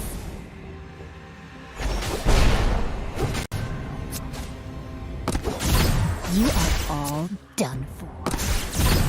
You forced me to do this!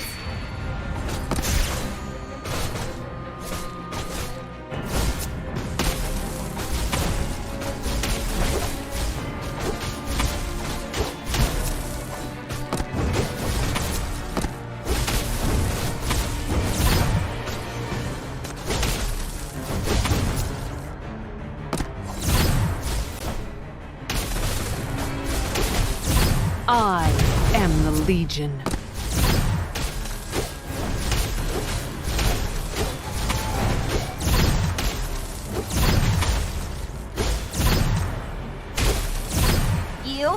You forced me to do this! You've gotten too close. Death is your only destination.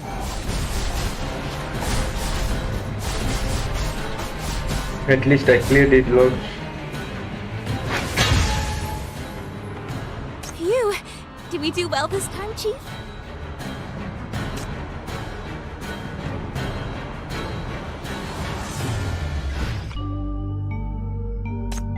I can read. Oh, stamina is sufficient.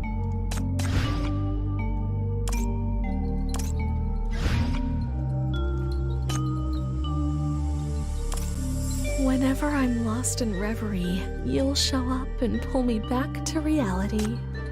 Hello, Chief. Welcome back. Trading likes, thank you. Like for guys.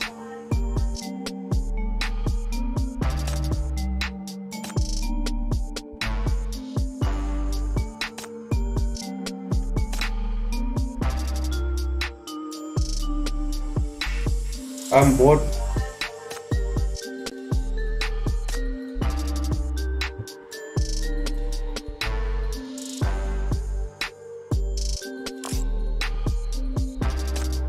Donation.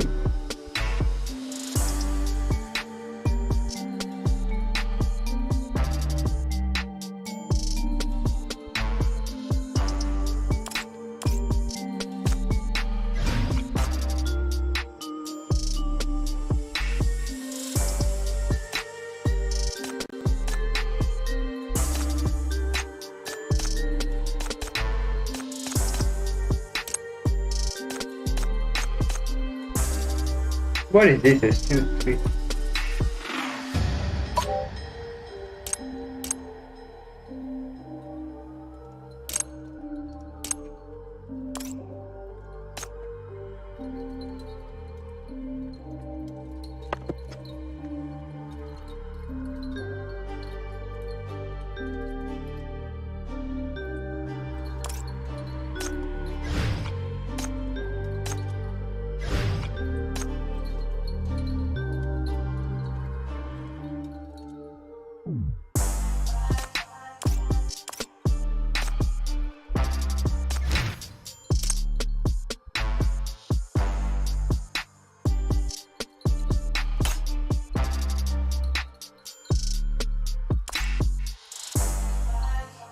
I'll just upgrade her.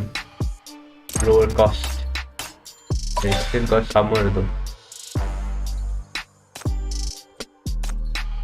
30 to 42.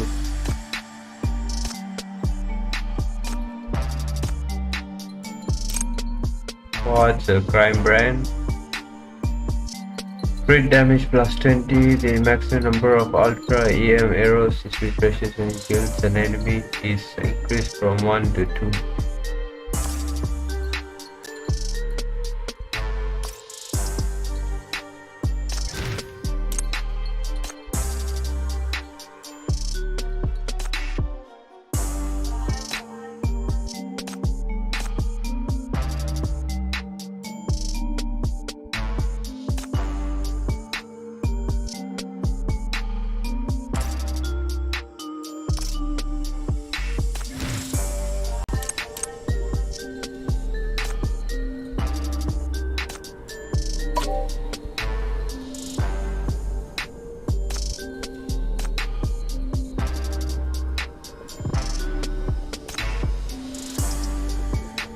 Whoa!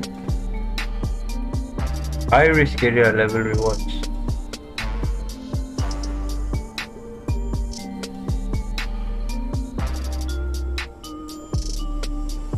I see.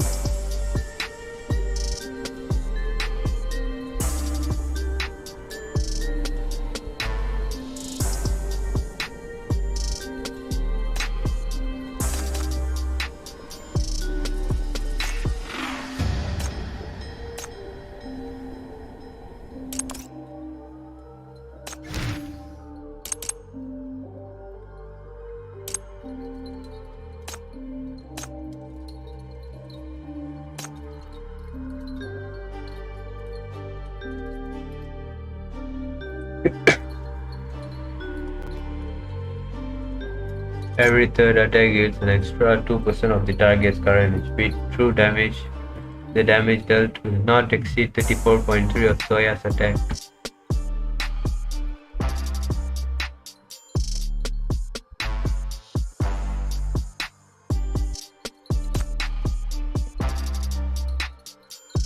Zoya goes all out.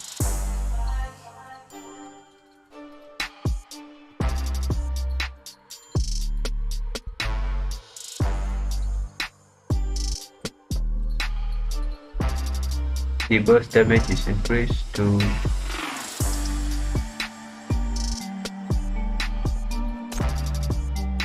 Zoya punches and kicks nimbly, dealing attack 101 damage each time.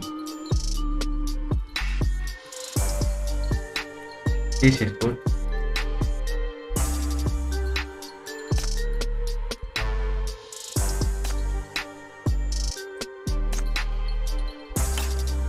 I told you a long time ago I'm the strongest. Hey, listen to me!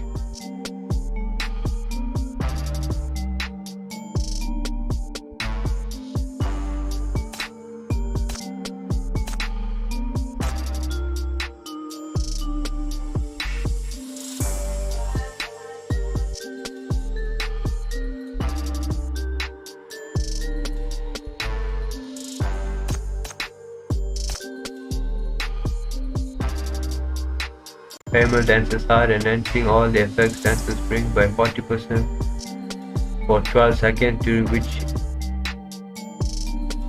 which she can Recover her energy.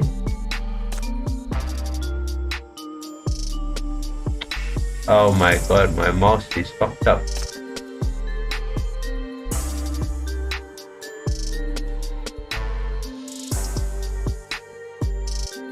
I don't quite understand this skill though.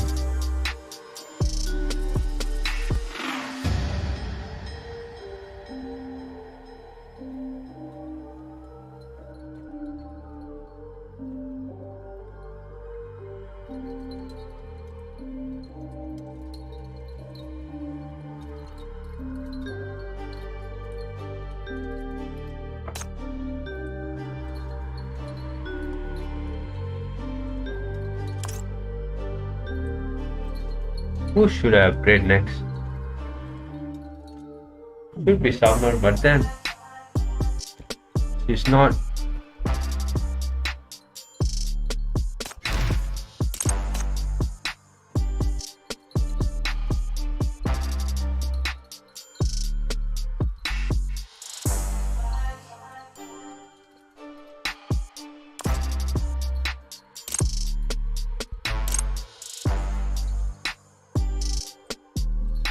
Oh,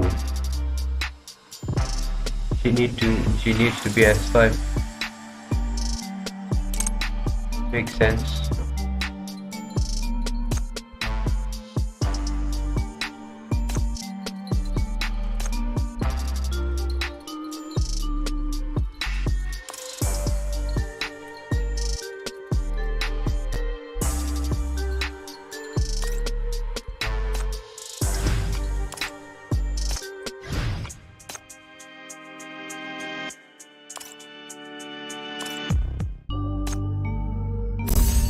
Oh, are you here to see me, Chief? Feel free to take the time to look at the new supplies, too. 200, 400, 600, 800,000, 1,200, 1,400, 1,600, 1,800, 2,000, 2,200, 2,400, 2,380 I need to clean up stocks.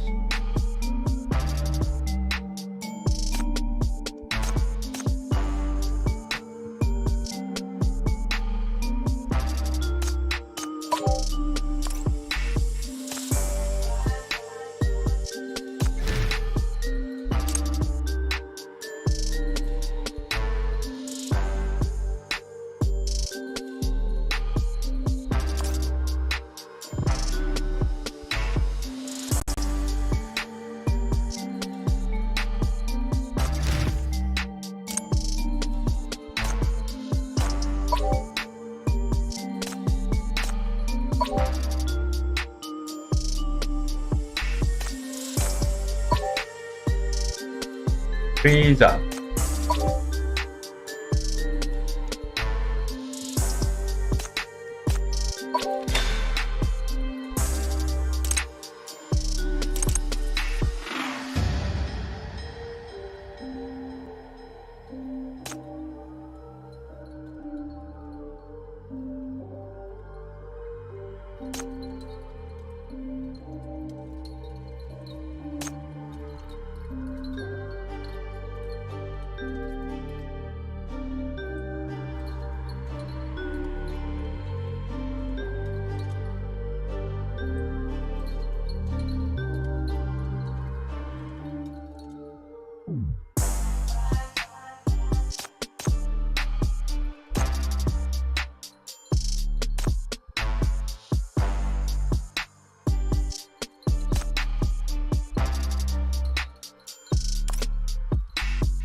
I need Irene. I need that caster though.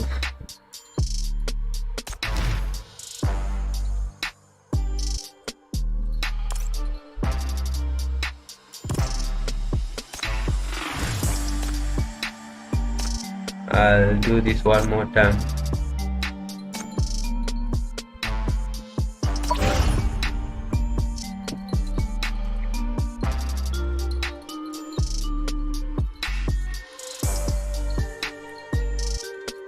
My EMP is stronger now.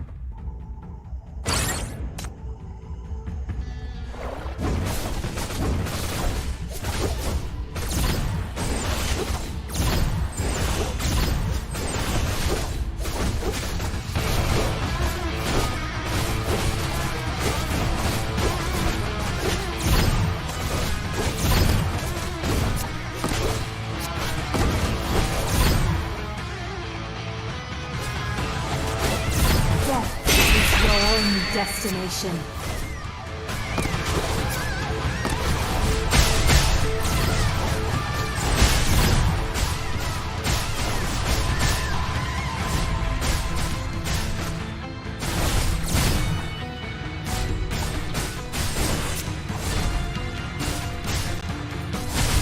I am the Legion.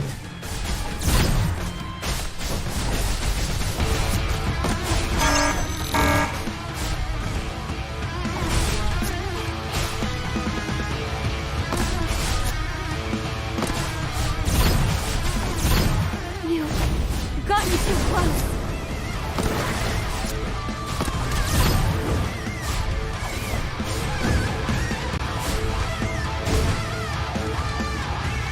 You are all done.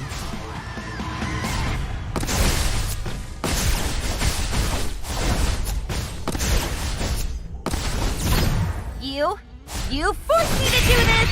Let the dance begin.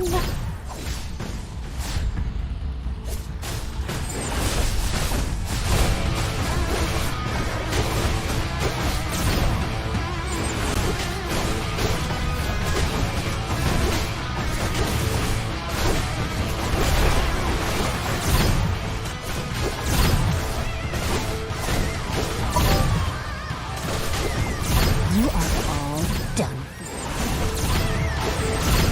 Death is your only destination.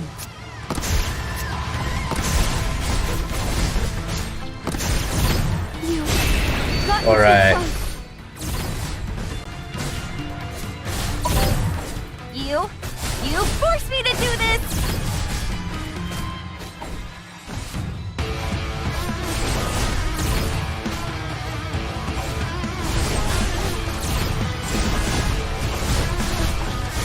Clear, clear, clear, clear, clear. Alright, I think this is better. Now, Yep, what's next? 20,000.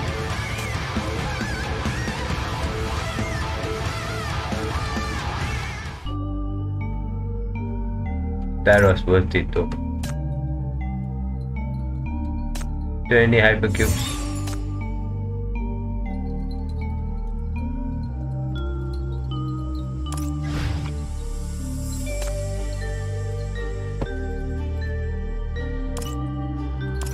Whenever I'm lost in reverie, you'll show up and pull me.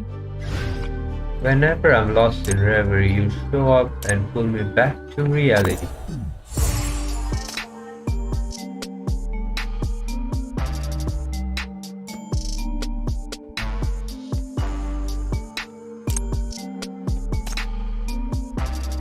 Chief in office for 100 days.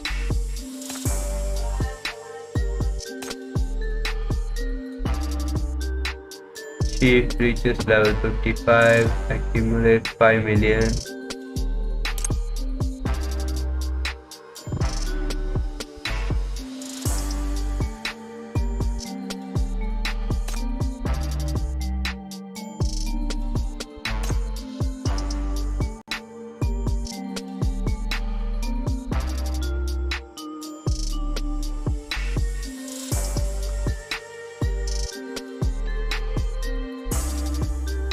Oh, there's a reward for bad luck.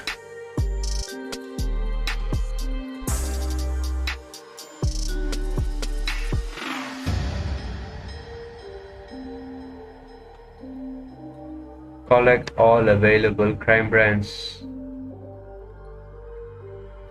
Have one senior reach 100% compliance.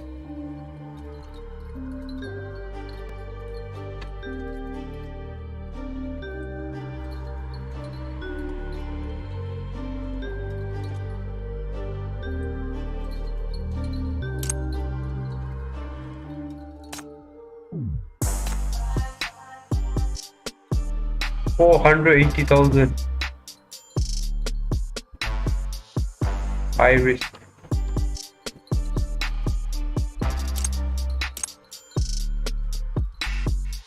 Oh, I can do this now.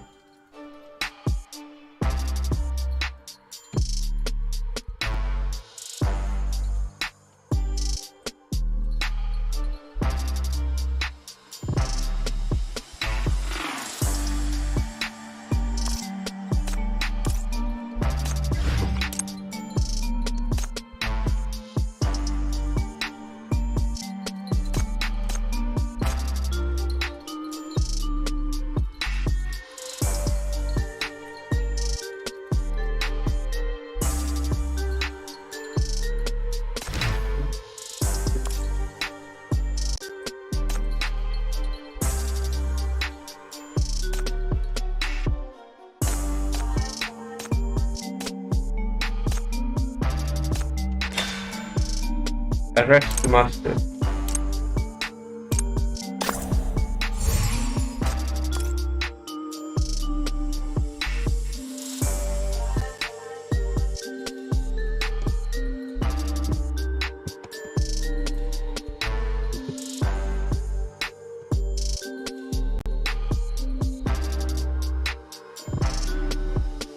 Alright guys, I think that's all for today.